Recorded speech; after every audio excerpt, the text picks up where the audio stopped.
Boa tarde, crianças. Então, vamos dar continuidade à nossa aula de hoje, certo? Antes de iniciar, vamos fazer uma leitura do livrozinho que a gente estava fazendo aqui na sala de aula. Não sei se vocês lembram, mas são parábolas, né? E nessas parábolas, como o nome já diz, a gente sempre tem uma conclusão, a gente tem uma reflexão que nos faz pensar sobre os nossos atos, as nossas ações nas nossas vidas. Então, a história de hoje tem o título de A Gruta do Sol. Certa vez, um peregrino aproxima-se do sábio de uma aldeia e pergunta: Mestre, tenho ouvido dizer a respeito de um grande tesouro, na verdade, o maior tesouro do universo. Disseram-me que o sábio desta aldeia sabe onde encontrá-lo, que já o encontrou, mas que o tesouro nunca se esgota de tão imenso que é. Diga-me, ó mestre, onde devo procurá-lo? O maior tesouro do universo você só poderá encontrar na Gruta do Sol, responde o sábio. E onde fica a Gruta do Sol, mestre?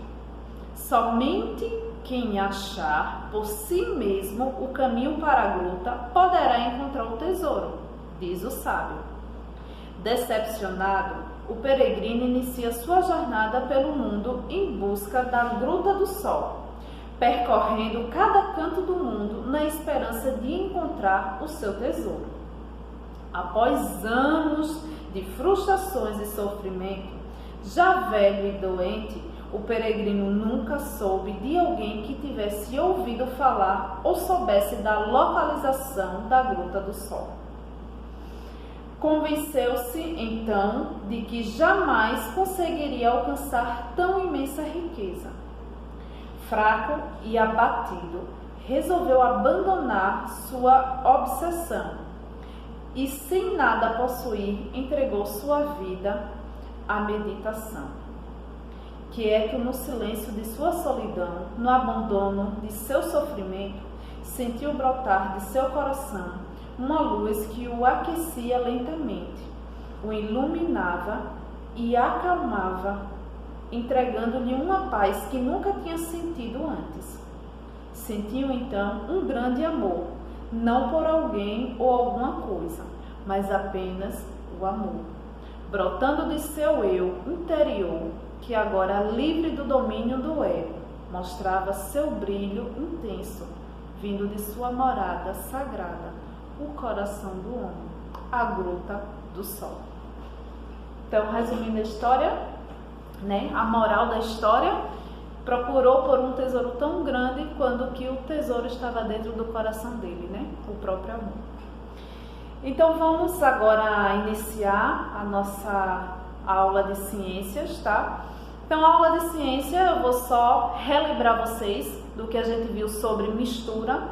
Então, só para a gente relembrar, a gente viu sobre as misturas, fizemos vários exemplos, vocês fizeram atividades em casa, fazendo também esses exemplos na prática, E aí, a gente tem uma conclusão. Temos a mistura homogênea e a mistura heterogênea.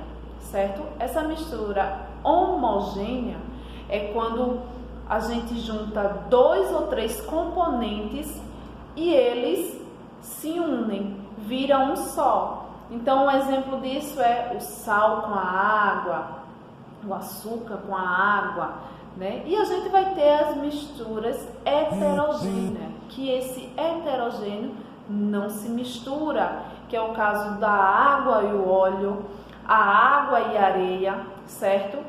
E a gente também vai ter as misturas e os tipos de separação dessa mistura. Então, do mesmo jeito que a gente consegue fazer a mistura, vai ter misturas que a gente consegue separá-las, certo? Então, a gente usa algumas ferramentas para separar essas misturas novamente. Então, a gente usou aqui um exemplo da peneira. A gente pode usar também o filtro de café, seja ele, o de pano, que a gente chama também de coador, ou também o de papel. Ali também é uma forma de separar duas misturas. Quais seriam essas duas misturas? o café e a água, certo? A gente também tem a separação manual ou com pinça. Nesses casos, dessa mistura manual, que é usando as mãos, tem que ser um tipo de misturas grandes, né? Como o feijão e o arroz, um tipo de mistura. Mas aí o que é que a gente usa nessa separação? A gente pode usar as nossas mãos. A gente vai também ter separação de mistura através da evaporação. Que evaporação é essa? Lembra que a gente viu também que a evaporação é justamente o sol quando aquece, certo? A água, e aí a água evapora. Ela vai novamente para o ar até se transformar em nuvem e faz esse processo de retornar como forma de chuva. Então, esse processo de evaporação, de separação dessa mistura, a gente utiliza com o sal de cozinha.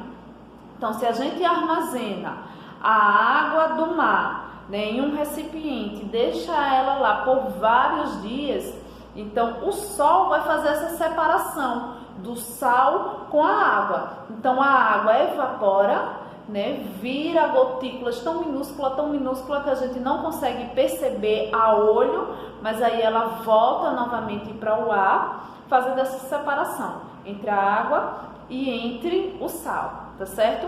Então a gente vai fazer agora uma atividade apenas para vocês relembrarem, né, esse conteúdo que a gente estudou, tá certo?